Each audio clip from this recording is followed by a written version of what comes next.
स्वागत है आप सभी का लोक बंधु के यूट्यूब चैनल पर। तो आज की इस वीडियो में अपने बात करने वाले हैं कि जो आरएएस मेंस का नया सिलेबस है उसके अंदर अपने जितना भी कंटेंट दिया हुआ है, जितने भी सब्जेक्ट्स दिए हुए हैं, उन सब्जेक्ट्स के जो ऑथेंटिक सोर्स है, जैसे कि वीएमओयू है, जैसे कि आपके आरबीएससी की ओल्ड बुक्स है, एनसीईआरटी है, इसके अलावा जो लॉ सब्जेक्ट है इसके अंदर आपको ऑफिशियल जो एक्ट दिए हुए हैं वहां से कंटेंट को कंपाइल किया गया है। ठीक है, तो गवर्नमेंट साइट्स का यूज किया गया है आईपीआर वाले टॉपिक के अंदर। तो इस प्रकार से आपका जो पूरा का पूरा कंटेंट है वो ऑथेंटिक सोर्सेज से ही है, जिससे कि आपके आरएएस मेंस की आंसर राइटिंग के अंदर मार्क्स ना कटे। जो लैंग्वेज एग्जामिनर पूछना चाह रहा है वही लैंग्वेज आप लिखें। ठीक है, आप नोट्स की जो सरल लैंग्वेज है वो वहां लिखते हो, वहां से आपको मार्क्स नहीं मिलते हैं फिर।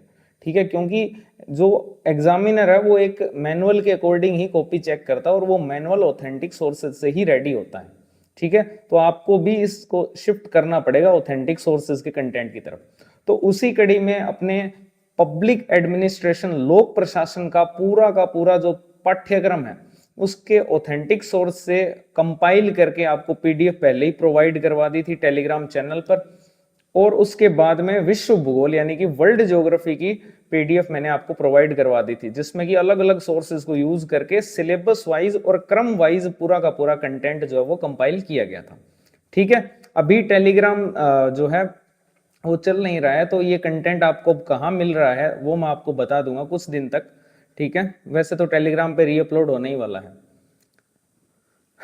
तो आज अपने बात करने वाले हैं कि जो लॉ सब्जेक्ट है इसकी सबसे इंपॉर्टेंट है, ध्यान रखना। अभी इसके वेटेज में भी वृद्धि हुई है और ये सब्जेक्ट बहुत ही ज्यादा इंपॉर्टेंट इसलिए है क्योंकि इसके जो क्वेश्चन होते हैं वो फिक्स होते हैं। एक्ट की सीमा से ही क्वेश्चन पूछे जाते हैं, एक्ट से बाहर कुछ भी नहीं पूछा जाता। तो उन्हीं एक्ट्स में से ही चीजों को कंपाइल करके आपके सामने ये पूरी की पूरी पीडीएफ तैयार की गई है। लेकिन सबसे पहले अपने ये जान लेते हैं कि लॉ का जो सिलेबस है और जो पैटर्न है उसमें क्या क्या बदलाव हुए हैं, वो जानना आपके लिए बहुत जरूरी है। वो जानना इसलिए जरूरी है क्योंकि आप अगर अपने ओल्ड नोट से पढ़ रहे हो तो उनमें बहुत सारे टॉपिक अब हटा दिए गए हैं। ठीक है ना, तो फिर आपको वो नहीं पढ़ने चाहिए। और फिर अब लॉ में तो आपके ओल्ड नोट्स बिल्कुल भी काम के नहीं रहेंगे, उसका भी रीजन मैं आपको बता दूंगा। तो सबसे पहले तो अगर अपने बात करें लॉ की या फिर विधि की, तो इसके पैटर्न में क्या चेंज हुआ है। तो इसका जो पहले पैटर्न था वो पैटर्न ये था कि इसमें 15 वर्ड्स के 5 क्वेश्चन आते थे जो कि 2 मार्क्स के होते थे, तो ये टोटल हो गए 10। ठीक है, इसी प्रकार इसमें 50 वर्ड्स के 2 क्वेश्चन आते थे जो कि 5 मार्क्स के होते थे, तो ये भी हो गए 10। तो पहले ये 20 नंबर का आता था। ठीक है, पहले 20 नंबर का आता था, लेकिन अब जो है वो स्कीम चेंज हो चुकी है आरएएस मेंस की, और ये पेपर थर्ड की यूनिट थर्ड में ही है। लेकिन जो यूनिट थर्ड है इसमें से स्पोर्ट्स एंड योगा वाला जो पोर्शन था 20 नंबर का वो गायब कर दिया है, और अब ये यूनिट जो थर्ड है ये 55 अंकों की हो गई है, 55 मार्क्स की हो गई है। ठीक है ना, इसमें अब 2 ही सब्जेक्ट बचे हैं, एक है बिहेवियर और एक है लॉ, और इसमें सिर्फ और सिर्फ आपके 50 वर्ड्स वाले क्वेश्चंस ही पूछे जाएंगे जो कि 5 नंबर के हैं। इसका मीनिंग ये है कि यहां से 11 क्वेश्चन आएंगे यूनिट थर्ड में से। अब इसमें ये फिक्स नहीं बताया गया है कि बिहेवियर में से 6 आएंगे या लॉ में से 6 आएंगे। ठीक है, क्या पोर्शन रहने वाला है, 6 किस में से आएंगे और 5 किस में से आएंगे, ये नहीं बताया गया है। लेकिन आप ये मान के चलो लॉ का सिलेबस बड़ा है तो 6 क्वेश्चन लॉ में से ही आएंगे और बिहेवियर में से 5 आएंगे। इसका मीनिंग ये हुआ कि लॉ आपके टोटल 30 मार्क्स का है, 30 नंबर का है। ठीक है, अब आते हैं कि इसके सिलेबस में क्या परिवर्तन हुआ है। तो एक तो इस यहां पर आप मान के चलो इसके 10 नंबर बढ़ चुके हैं, पहले तो पैटर्न में ये चेंज हुआ है, इसके 10 नंबर बढ़ चुके हैं। अब आते हैं कि सिलेबस के अंदर क्या बदलाव हुआ है।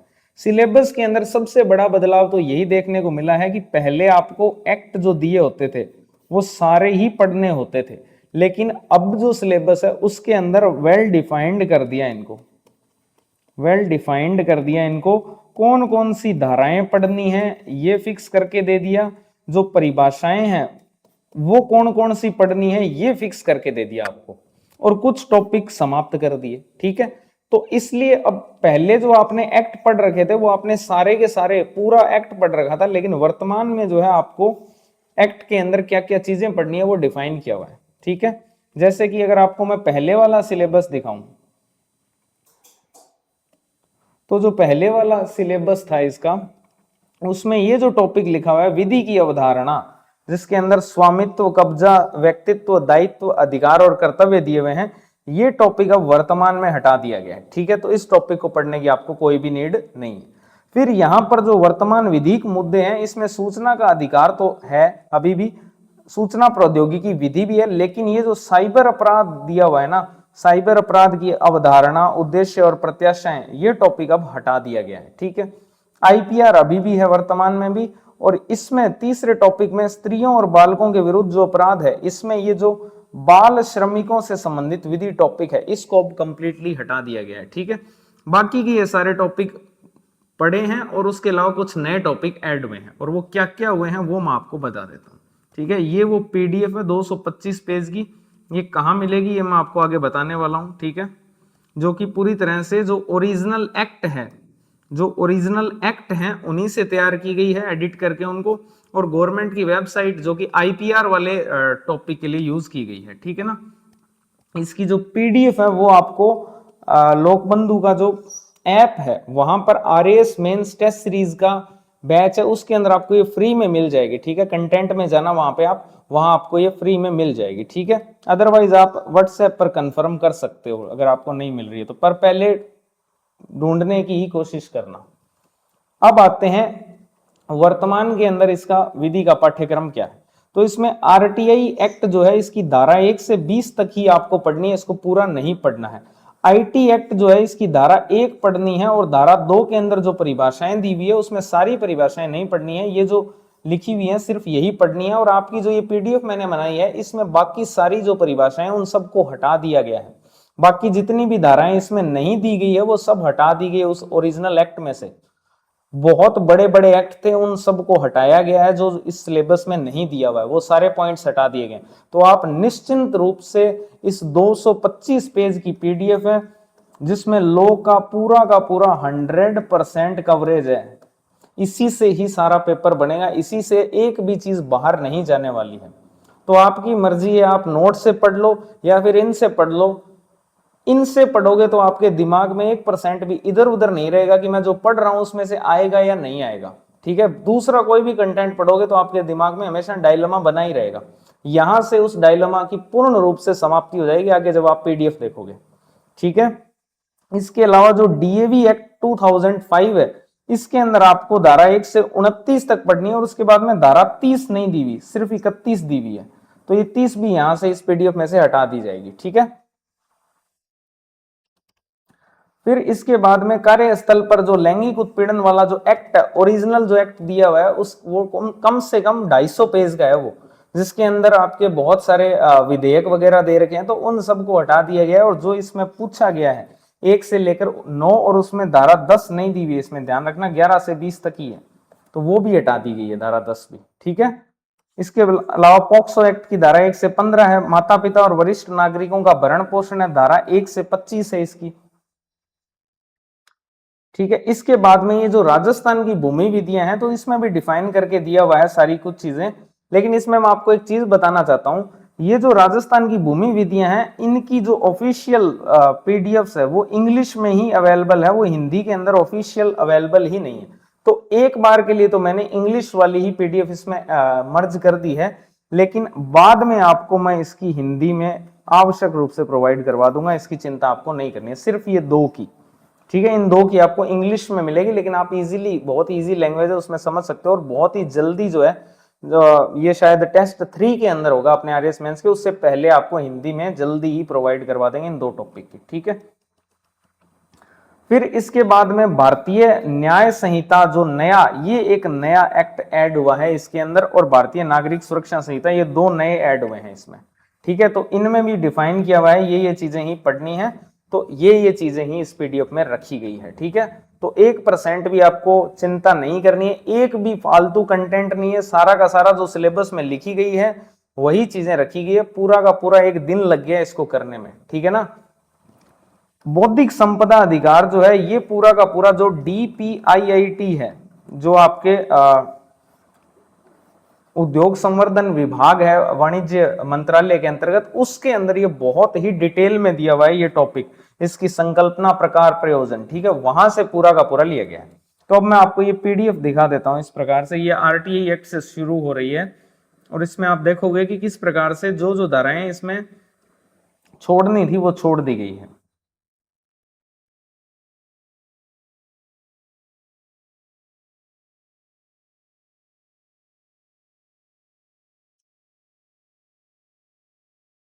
ठीक है, इसके बाद में ये आईटी एक्ट आ गया। तो आईटी एक्ट में आपके देखोगे तो उसमें लिखा हुआ था परिभाषाओं में कौन कौन सी लेनी है, जो नहीं लेनी है वो आप देख सकते हो इस प्रकार से यहां से छोड़ दी, उनको काट दिया गया है।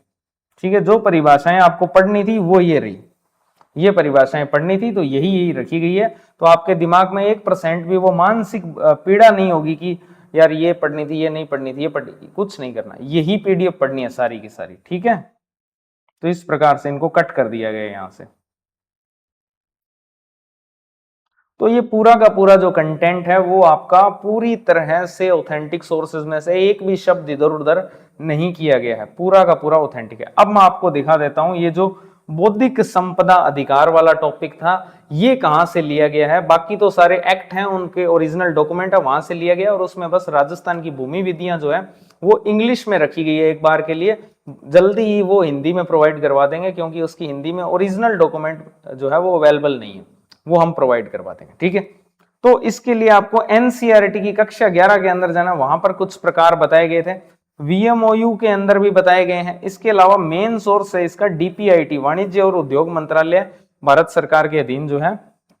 तो इसमें आप देख सकते हो बौद्धिक संपदा की संकल्पना बताई गई है कि बौद्धिक संपदा क्या है, बौद्धिक संपदा अधिकार की मूल संकल्पना क्या है, और फिर इसके बाद में आईपीआर का दार्शनिक और आर्थिक प्रयोजन क्या है, बेसिकली जस्टिफिकेशन, फिर भारत के अंदर आईपीआर का प्रशासनिक ढांचा, और फिर बौद्धिक संपदा अधिकार के जो 8 प्रकार जो डीपीआईआईटी के अनुसार बताए गए हैं वही 8 प्रकार यहां पर आपको बताए गए हैं। ठीक है ना, तो ये पूरी तरह से ऑफिशियल है, एक भी शब्द जो है इधर उधर से नहीं लिया गया, पूरा का पूरा डीपीआईआईटी से ही लिया गया है।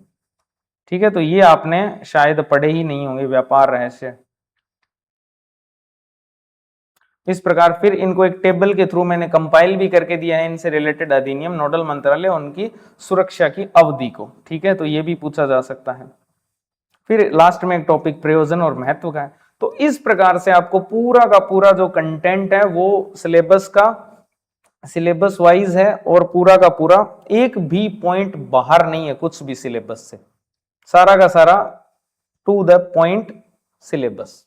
ठीक है, ये तो बात हुई विधि की। अब एक और पीडीएफ जो है वो विश्व भूगोल की भी प्रोवाइड आपको करवाई जा चुकी है, जिसका मेन सोर्स वीएमओयू था। वीएमओयू की जो एमए की बुक्स थी वहां से वो पूरा का पूरा विश्व भूगोल का कंटेंट बनाया गया था। उसके अलावा जो जीटीएस थी उसके लिए अलग अलग सोर्सेज को यूज किया गया था, जैसे कि एनसीईआरटी और वीएमओयू की ही एक जियोमॉर्फोलॉजी होता है शायद सब्जेक्ट, वहां से उसको लिया था जीटीएस को, और फिर टाइप फॉर्म में दे दिया था। ठीक है, तो ये मैं आपको विश्व भूगोल का भी बता देता हूं। अब पहले तो मैं आपको बता दूं कि विश्व भूगोल के सिलेबस में क्या क्या चेंज हुआ है।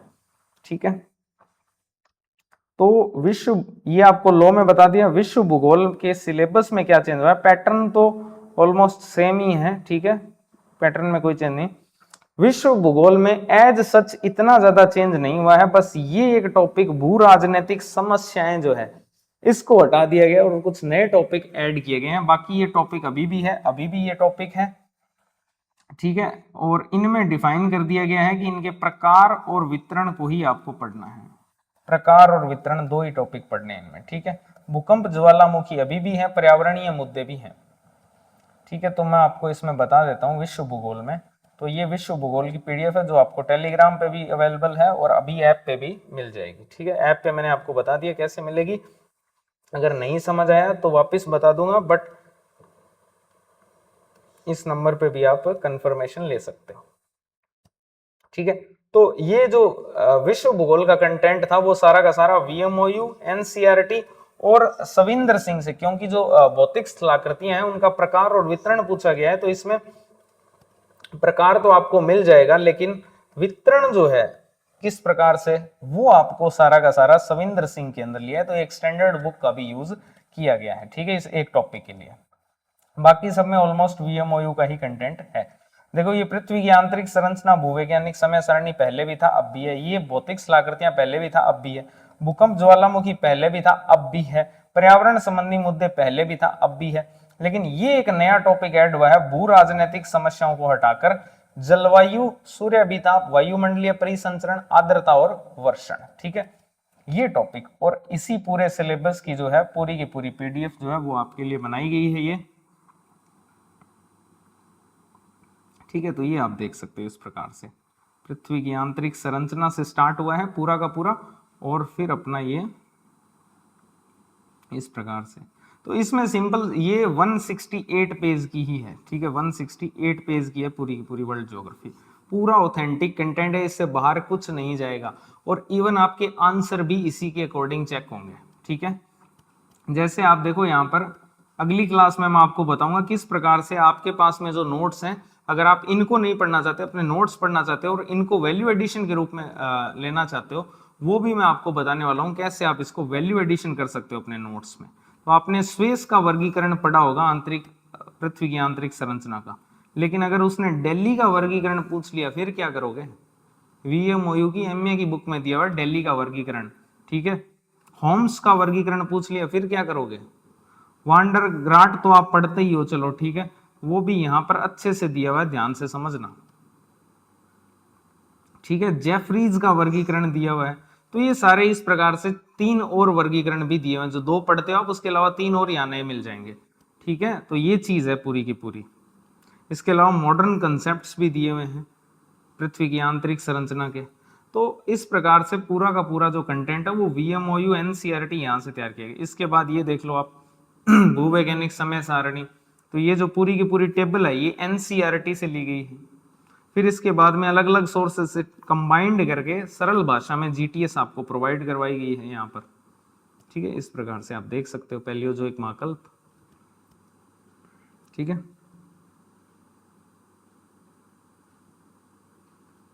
तो ये चीज है इस प्रकार। अब पर्यावरणीय मुद्दे हैं वो आप, ये सविंदर सिंह की बुक का कंटेंट है सारा का सारा, है ना, पठार वगैरह सब। और इसी प्रकार से ये वितरण वगैरह मैंने क्योंकि यहाँ पर कम दिया हुआ था तो और प्रोवाइड करवा दिया आपको। ठीक है, अच्छे से इसको बहुत अच्छे से आपको कंटेंट सारा का सारा मिल जाएगा, इसके अलावा कुछ भी पढ़ने की नीड नहीं है 1% भी।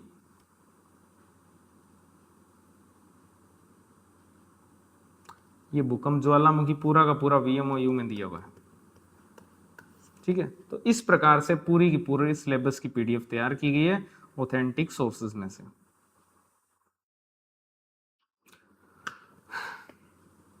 चैनल को सब्सक्राइब जरूर कर लेना अगर चैनल पर नए हो। अगर आपकी हेल्प हुई हो तो वीडियो को लाइक कर देना, और वीडियो को जितना हो सके अपने RAS मेंस की तैयारी करने वाले साथियों तक शेयर कर देना। और RAS मेंस की टेस्ट सीरीज बेस्ट शेड्यूल के साथ लॉन्च हो चुकी है, तो वेट किस चीज का कर रहे हो, उसका शेड्यूल देखो, आपको प्यार हो जाएगा उससे। ठीक है, और उसको 2 फेज में तोड़ा है हमने, प्री से पहले और प्री के बाद। प्री से पहले 520 नंबर को टारगेट करती है, वो बहुत बड़ा जो सेक्शन है, तो वही अगर आपने पढ़ लिया तो आपका RAS बनने का सपना ऑलमोस्ट कंप्लीट हो जाएगा। प्री से पहले अगर आपने 520 नंबर सिक्योर कर लिए तो आप औरों से बहुत ज्यादा आगे चले जाओगे। ठीक है, तो वो भी ज्वाइन करो, उसके अंदर आपको PYQ सॉल्यूशंस मिलेंगे पूरी तरह से हर सब्जेक्ट के, और इसके अलावा आपको उसके अंदर ये सारा कंटेंट मिलेगा निशुल्क। ठीक है, उसके अंदर सारा कंटेंट निशुल्क मिलेगा, जितना भी पॉसिबल कंटेंट होगा, जितना ऑथेंटिक कंटेंट है वो सारा का सारा उसमें निशुल्क मिलने वाला है। इसके अलावा बाद में उसमें शॉर्ट नोट्स कैसे बनाए जाते हैं, कुछ शॉर्ट नोट्स के नमूने आपको शेयर किए जाएंगे। ठीक है, शॉर्ट नोट्स कैसे बनाए जाते हैं ये मैं आपको बताने वाला हूँ। ये जो ऑथेंटिक कंटेंट है, या तो इसी को ही अपना मेन कंटेंट बना लो, या फिर आपके पास में जो नोट्स हैं, ठीक है, उनमें इसको कैसे ऐड करना है वो भी मैं आपको समझाने वाला हूँ। ठीक है, तो पूरी तरह से वो टेस्ट सीरीज जो है वो आपके लिए निर्णायक साबित होगी, तो उसको भी ज्वाइन करो आप। थैंक यू वेरी मच आप सभी का। आगे और भी सब्जेक्ट्स के ऑथेंटिक कंटेंट आते रहेंगे इसी प्रकार से। ठीक है, अब अगला नंबर जो है वो इन्हीं 5 छोटे सब्जेक्ट का है, फिर इथिक्स। ठीक है, इथिक्स आपको टेस्ट से पहले मिल जाएगा, चिंता मत करो। तो थैंक यू वेरी मच।